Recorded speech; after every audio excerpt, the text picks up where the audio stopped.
Can I be real with you? If you are waiting to feel 100% ready, if you are second guessing, will anyone even buy my course? You have beliefs that are keeping you stuck. In today's video, I'm going to walk you through the mindset shifts that every course creator needs in order to launch with confidence, and what shifts need to come out of agreement with so you can continue to scale your offerings and your gifts. So if you have been sitting on a great idea, a program, an offering, but you're getting stuck in, well, your own way, this is the video for you. Because I want you to get to a place where you are making 10K, 20K, 50K plus a month, sharing your skills, your expertise. These are things that happen for my clients on a regular basis. And once you make these shifts, and I recommend as well, watch the video after this, 5 pitfalls to avoid when launching your course. That's also gonna help you reach those higher numbers, just like my clients do. Because you deserve to monetize your skills, and continue to hold on to your course idea is not only keeping you from making money, but it's keeping you from impacting the people that you came here to impact. So let's get you out of your own way, okay? And onto the path that is prosperous, aligned, and really sets you up for success. And did I mention, I like to teach things that are simple to implement and have the ability to have quick results. But I need you to come into agreement with that you are hungry and ready to start seeing your income go up because you're willing to put your course out there with these new beliefs. When I launched my first course, I had someone in my life that projected, let's just say this, they projected their own stories and fears and insecurities onto me. And here's the bummer, I took them on. I took their projection of how will you make money online? This is, over a decade ago. You sure people are gonna buy that? People buy non-tangible things, just question after question after question. And before I know it, I am beginning to question what I once believed in and stood behind. So I go into my first couple launches with this undertone of, well, what if no one buys? What if they're right? What if this is a waste of my time? And that energy absolutely impacted my first couple launches. And I also did a video on how I hit my first 10K month. So make sure to go watch that as well, as it has a lot to do with what I shifted tangibly to get there. And so once I realized that I had these thoughts that were playing out under the surface, sometimes I didn't even know they were there, and brought them to surface, dealt with them, all of a sudden, things began to shift. And to this day, there are some times where I have the doubts come up, the fears, the what ifs, but these shifts I'm gonna walk you through. I implement these and remember right away where I'm going, what my goals are, and I get out of agreement with any belief that can hold me back. So I've walked this path, I get it, and I want you to learn from my mistakes and quickly shift so you can get the results that you want. Because I know you're here watching this video to learn, you're hungry, you are someone who's growth oriented, you wanna get from A to B with less hiccups and roadblocks than other people do. I know that's why I go on YouTube and watch educational videos so I can get to where I want to go a lot faster. So let's dive in. Shift number 1 that needs to be in place for you to confidently launch your course and start to monetize it is, I need everything to be perfect first. Raise your hand if you have that belief, or maybe you've just recently come out of that belief and you're thinking, I did that, I overcame that. But if not, you're thinking, yep, that's me. Here's what I want you to shift it to. Done is better than perfect. Plot twist, it will never be perfect. At this point now, multiple 7 figures later, I still have never launched something that was perfect. There was always something that needed to be refined, tweaked, fixed, improved afterwards. But done is better than perfect. Not endless prep, not a bunch of overthinking. Clarity and confidence comes when you just do the thing. So what have you been waiting to be perfect? Is it to record videos, your lighting? Is it your mood? Is it the tech stuff, the tech back end? Is it your aesthetics, your branding, even your messaging? What are you waiting to be perfect in order to launch it? And then I want you to really look under the hood. What's really going on under there? Why do you have this belief? Did you grow up as someone who needed to get straight A's, who needed to perform in order to get someone's approval? Maybe your parents, you had to overachieve, you had to make sure it's perfect in order to get the gold star. Only you know what's really under the hood, and we won't go too far deep into this. But I invite you, as you shift into this belief, the new belief is done is better than perfect, make sure you get to the root of why you had the original belief in the first place. Because if you don't get the root, you just keep trimming off the leaves, so to say, the branches, it's gonna keep coming up and you're gonna keep dealing with this every time you launch something. So I want you to deal with it now by getting to the root. You can journal on this, you can pray on this, ask God, dear Lord, show me where this belief came from. Where did this start from? Where did I have this need for everything to be perfect in order to do the thing that you called me to do? And how we do one thing is how we do most things. So most likely, if you're trying to wait for things to be perfect in the launch of your course, there's probably other areas of your life that you're also trying for it to be perfect until this, then you will. Nip it in the butt now with your course launch, and also watch how it impacts other areas of your life. Shift number 2. I have to figure all of this out alone. Raise your hand if that's you. Maybe you're someone who just downloads a bunch of freebies, watches YouTube videos, I love it, but just keeps kind of trying to tinker on your own. Let me try this, let me try this. That belief is keeping you stuck. Maybe it's I'm integrating, I'm gonna keep kind of just trucking along, and then I'll get help. Well, when is then I'll ever gonna land? Until you come into agreement with this new belief. And that new belief is, I can use systems, mentors, and support. You have the ability to be resourceful and get support from someone who's been where you're at, but now where you want to be, and can continue to help you close that gap so you don't have to keep spinning your wheels, throwing spaghetti in a wall, hoping it will stick, trying to figure it out, which is wasting time and leaving a lot of money on the table. So if you're someone who doesn't like to ask for help, maybe you don't want to get it wrong, you don't want to feel like a failure, whatever that is, get to the root of why you think you need to figure it out alone before you invest in help.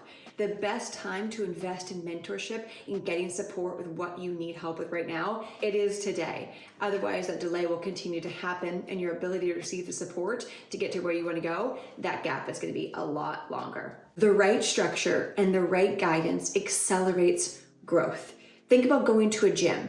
You can go to a gym for the first time and kind of dabble around, lift a few weights, kind of figure it out. You've got some health goals that you want to achieve, maybe lose weight, put on muscle, whatever that is, but you're doing it alone. Or you can hire a trainer who will be able to help you with your exact goals, create a specific plan for you to follow step by step. Which path are you going to achieve your goals smoother, easier, and quicker? Obviously, hiring the trainer. So your business is no different. If you want to see your business grow, then you need the right systems and guidance paired up together to help you get there. Shift number 3. I need a huge audience before I can sell my course. Not the right belief to have. Here is what I want your new belief to be. I only need the right audience. Quality over quantity is key. You would rather have 50 quality followers than 500,000 not quality followers. One is not going to buy. The other one is so specific and niched, they're gonna buy nearly everything you put out. I think about my client Emma, who had under 500 followers and ended up having a $30,000 launch. And by the way, this wasn't some big launch with ads. Nope, she just had the right audience, the right messaging, the right positioning, and primed them in such a way that when her offer came out, easy to sell. So I want you to think warm leads over random leads. Do not chase those illusionary metrics of likes, of followers. Nope. You want to be so narrowed in on who your audience is that you know when you put an offer out that your audience are exactly the right people to buy. Otherwise, you're just going to turn into what I call a one-hit wonder coach, where you might have this audience and a few people that buy, but you're not really known for anything. You're known for a bunch of different stuff. Therefore, you're going to get put into the category of inspiring. I don't know, not right now, maybe later. I'll have to check it out. Versus really honed in. Yep, I'm in. Yep, I'm in. Yep, I'm in. So do you want to be a one-hit wonder coach, or do you want to be known for one thing specifically and have such a warm lead list on your following and your email list that converting comes naturally? Shift number 4. If it doesn't work, I've failed. Raise your hand if you have that belief. I know I had that one for a hot minute, and I continue to let it keep me from putting out the offerings that I knew would help people. I was getting in my own way out of fear of failure. Here's the beautiful thing about failing is every launch, everything you do in your business that doesn't quite meet the expectations or the goals that you had is simply feedback. It's energetic feedback, emotional feedback, tangible feedback, logical feedback, statistical feedback. It's just feedback. Welcome to entrepreneurship, where nothing's ever perfect. Nothing is ever an infinite home run.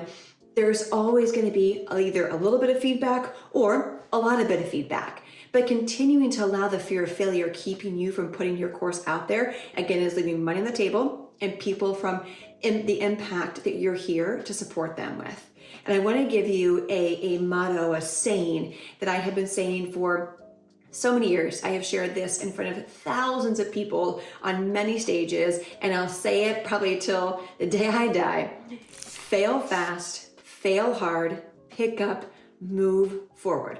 So if things are failing, just let it fall. Don't keep trying to juggle it. If things aren't working, let it go. Fail hard, fail fast, pick it up, learn from it. Okay, what can I improve? What's the feedback? And move forward. And when you learn to do this quickly, you actually kind of fall in love with failing, because you're going to get really good feedback that's going to help you take a huge leap in your business had you not gotten that feedback. So we want you to get to a place where you welcome failure, because it gives you feedback to be able to continue to scale your business and grow. Otherwise, if you don't get feedback, you're just gonna have a flatline business, and that's not what you're here for. Every attempt brings clarity and improvement. Don't forget that. Shift number 5. Selling feels salesy. Do you have that feeling? I get it. I've been there. I had it too. And it had to go. It had to go. I used to make selling awkward and weird. And then if it was weird for me, it was weird for them. Selling, here's the new belief. Selling is serving. That's it. You have an offer, a gift, a transformation, a problem that you solve, an outcome that you can provide, and you're not selling it, well, then what's the point of having it? Selling has to happen in order to help the people that you're here to help and to be able to grow your business. So when you make it weird, it's weird. When you make it salesy, it's gonna feel salesy. But when you just come from a place of service, of really, truly, genuinely caring about the buyer and this potential client and what you can do to help them, the outcome that you're gonna walk them into, You will come from a place of selling from your soul, a place of service. When you do this, the person on the other end feels seen, appreciated, supported. The amount of women who have joined my program and worked with me and been a client, one of the main reasons that they enrolled, they felt seen. Of course, they aligned with the offer and what was in there and the problem that it helped solve, but really at the heart of it, they felt seen by me, whether that was on a sales call, in the DMs, or even just in a sales email. They felt my ability to care for where they're at and where they want to go. So when you have a servant heart and not trying to push or force or need a sale, well, then the other person's going to feel that. But if you come from a place of scarcity, of fear, of push, well, yeah, they're going to feel that push. So come from your heart, be of service, truly care about the person on the other end, and they're not going to feel sold to. And remember too that selling is an invitation. It's an invitation. There's no obligation. So when you share from an invitation of, hey, I hear where you're at. I hear this is the problem that you want to solve. I can help you get there. Here's how. Here's what it's costing you to not get there or to not have my guidance, because that's a very real thing. Then leave it up to them to make that informed, empowered decision. People need what you have, and launching your course is how you serve them. So sell your course, get out there on your stories, on your YouTube, and your email, and sell. And the right people are going to buy. On a recent call, one of my clients was sharing that she had a sales call coming up that she was feeling really nervous about. She didn't want to feel direct or pushy, so I had her practice with me. And before I know it, she is 3 minutes in, over explaining, coaching me, and talking about all the bells and whistles in it. And as the recipient, acting as her potential client, I didn't feel seen. I didn't even understand the problem that was being solved. With the opportunity to work with her, it just felt like a lot of talk and no invitation. So we went back and forth until she locked it in. After me giving her that feedback, she locked it in, had the sales call. The person not only signed up for working with her, but ended up getting her highest package of one-on-one coaching that we had just created the week prior, and was a full yes in. Afterwards, she came and told me in our Telegram chat and said, oh my gosh, being direct, clear, speaking from my heart, being honest, owning my expertise, she appreciated that. Yeah, of course she appreciated that. It was real, it was raw, it was honest.